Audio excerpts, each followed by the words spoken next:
Question number 48, and the question says, consider the following statements regarding the Ashokan inscription. Number 1, these are the oldest inscriptions deciphered so far. Number 2, the inscriptions found in the eastern part of India were written in Magadhi language using the Kharosthi script. Here we have to choose the correct statements. Statement 1 is a correct statement. The oldest inscription deciphered were issued by Ashoka in the 3rd century BC. 2 Ashokan pillar inscriptions were found by Firoz Shah Tughlaq in Meerut in UP and at Topra in Haryana.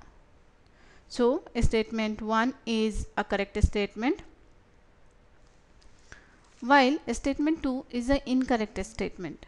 The inscription found in the eastern part of India were written in Magadhi language but using the Brahmi script, not the Kharosthi script.